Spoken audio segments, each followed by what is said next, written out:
பட்டு பட்டு பட்டுன்னு எல்லா வேலையும் செய்கிறதால பட்டுன்னு பேர் வச்சிங்களா, இல்லை நீங்கள் பட்டுன்னு பேர் வச்சதால தான் அவன் எல்லா வேலையும் பட்டு பட்டுன்னு செய்கிறானான்னு கேட்டிங்க.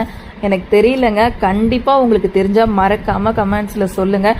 பட்டு எப்படிங்கிறதையும் கமெண்ட்ஸில் சொல்லுங்கங்க.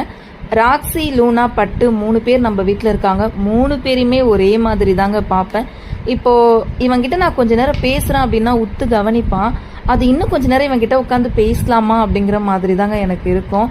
அவன் கவனிக்கிறதே எனக்கு ரொம்ப பிடிக்கும்.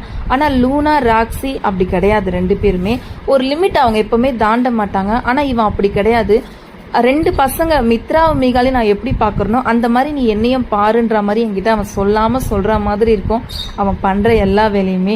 இப்போ நான் அவங்களுக்கு சாப்பாடு ஊட்டிகிட்டு இருக்கேன். அவன் பாருங்களேன், கரெக்டாக லைனாக வந்து அவனும் அந்த இடத்துல வந்து உட்காந்துப்பான். அவங்களுக்கு கொடுக்குறல எனக்கும் கொடுன்னு அவனாக வாண்டடாக ஒரு விஷயத்த செய்யும்போது நாங்கள் அவனுக்கு அதிக இடம் கொடுக்குற மாதிரி உங்களுக்கு தெரியுது.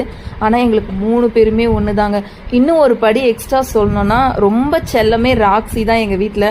பட்டு இப்போ வந்தவன், ஆனால் ராக்ஸி வந்து பார்த்தீங்கன்னா அவ்வளோ செல்லம் எங்களுக்கு.